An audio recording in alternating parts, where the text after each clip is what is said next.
عدالت میں جاؤ، بولو ہم معاوضہ دیں گے، ہٹا دو۔ اور ان 7,000 دکانوں کا چالان KMC کا 1988 میں مرتضی جواب دے کیوں دیا چالان؟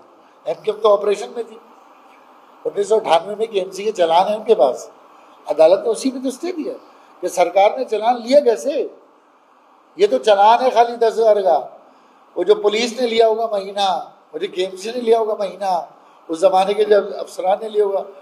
تو مرتضی صاحب سے کہیں کہ جذباتی باتیں نہ کریں، یہ فلموں میں ڈائلاگ اچھے لگتے ہیں، ہم میئر ہیں اور ذمہ داری کا مظاہرہ کریں، ٹھیک۔ 2010 سے 2015 تک 6 سال پیپلز پارٹی کے ایڈمنسٹریٹر براجمان رہے، ایڈمنسٹریٹر۔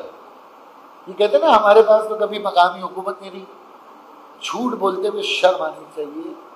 پوری صوبائی حکومت کے نیچے ان کے افسران جنہوں نے ٹاؤن خرید کر پوسٹیں لی تھی، وہ 6 سال اس شہر کو بغیر منتخب نمائندوں کے لوٹ کھسوٹ کے کھاتے ہیں۔ کراچی ماسٹر پلان اگر نافذ ہو جاتا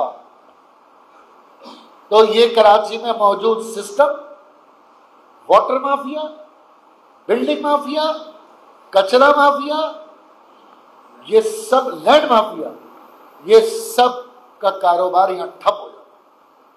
یہاں پر سینٹ گورنمنٹ بھی ہے، KMC بھی ہے، کنٹونمنٹ بورڈ بھی ہیں جو ملٹری اسٹیٹ کے اندر ہیں، وفاقی گورنمنٹ کے ادارے بھی ہیں۔ ان سب کو اتحاد کرنے، یکجا کرنے کے لیے کراچی ماسٹر پلان بہت ضروری تھا اور بن گیا تھا، کروڑوں روپے خرچ ہو کے بن چکا تھا۔ لیکن اگر بن جاتا اور قانون بن جاتا تو یہ سسٹم بھوکا رہ جاتا۔ عدالت میں اب یہ تمام لوگوں نے لکھ کے دیا کہ جناب ماسٹر پلان نافذ العمل ہونا چاہیے۔ یہ اتنا بڑا فیصلہ عدالت سے ہمارے لیے آیا ہے، اور اگلی ہیئرنگ میں 2 دسمبر کو یہ تمام کے تمام ادارے بیان حلفی جمع کرائیں۔ اب اس میں فیڈرل آڈٹ کا مطالبہ کریں گے۔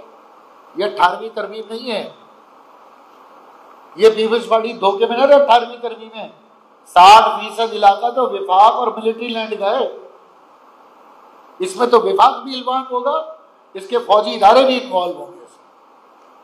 یہ پیپلز پارٹی کو اکیلے نہیں کھانے دیں گے، یہ اکیلے کرپشن نہیں کرنے دیں گے۔ اس میں ہماری عسکری قیادت جناب فیلڈ مارشل آصف منیر صاحب سے بھی ہمارا مطالبہ ہے کہ کور کمانڈر صاحب کے ذریعے ہماری یہ استدعا ہے کہ اس کی تحقیقات کریں۔ گورنمنٹ آف سندھ کی انڈرٹیکنگ تھی، انہوں نے ٹائم مانگا تھا کیونکہ وہ ویلنگ ہے، ان کے پاس کوئی جواب نہیں تھا، کوئی WS فائل کرنے کا نہیں تھا۔ اور یہ تمام جو ادارے ہیں، 16 ادارے میں آپ کے سامنے یہ رکھ رہا ہوں، یہ 16 ادارے جس میں پروونشل سیکرٹری لوکل گورنمنٹ ہے، ہاؤسنگ ٹاؤن پلاننگ ڈپارٹمنٹ کوئی جواب نہیں، director general Sindh building control authority کوئی جواب نہیں، سینئر ڈائریکٹر ماسٹر پلان کوئی جواب نہیں، سینئر ڈائریکٹر ماسٹر پلان کا جواب آیا ہے، انہوں نے کہا یہ KDA ذمہ دار ہے تو ہم کچھ نہیں کہہ سکتے۔ DG سے KDA ڈیولپمنٹ اتھارٹی کوئی جواب نہیں، اس کے علاوہ کمشنر کراچی ڈویژن کوئی جواب نہیں، میئر کراچی ڈویژن کوئی جواب نہیں، ڈائریکٹر ملٹری لینڈز اینڈ کنٹونمنٹس ان کا وکیل آیا تھا اور انہوں نے کہا کہ آپ 6 ہمارے کنٹونمنٹس کو بھی پارٹی بنائیں، اور انہوں نے خود اپنے 6 کنٹونمنٹس کو بھی پارٹی بنایا، لیکن اور یہ ولنگ بھی ہیں اور اگر جواب نہیں جمع کرایا۔ یہ کنونشن آپ کو دنیا کے 156 ملکوں میں بھاگنے کی جگہ بھی نہیں دے گی۔ میں آپ کو یقین دلاتا ہوں تمام گورنمنٹ سرونٹس کو کہ آپ کے خلاف اس پہ فرجری کی کارروائی بھی ہو سکتی ہے، اور سپریم کورٹ کے آرڈر کو وائلیٹ کرنے کے جرم میں کنٹمپٹ آف کورٹ کی کارروائی بھی ہوگی، اور دونوں صورتوں میں اختیارات کے ناجائز استعمال، ڈسیپشن، عوام کے مفاد کو نقصان پہنچانے کے جرم میں آپ لوگ اس کے لیگل کانسیکوینسز کے خود ذمہ دار ہوں گے۔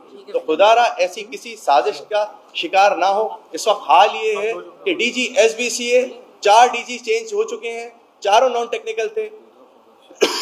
پاکستان کونسل آف آرکیٹیکٹس نے لیٹر لکھ دیا چیف منسٹر کو اپریل 2024 میں، ٹاؤن پلاننگ کی اور تمام پوسٹوں پہ نان ٹیکنیکل آفیسرز اپوائنٹ کیے گئے ہیں، اور جو PEC ایکٹ اور Pakistan council of architects ordinance کی کلی وائلیشن ہے، لیکن اس کے باوجود SBCA کا DG اس وقت اس میٹنگز کو پریسائڈ کر رہے ہیں، اس میٹنگ میں شرکت کر رہے ہیں جو خود نہ انجینئر ہے، نہ وہ ٹاؤن پلانر ہے، نہ اربن پلانر ہے۔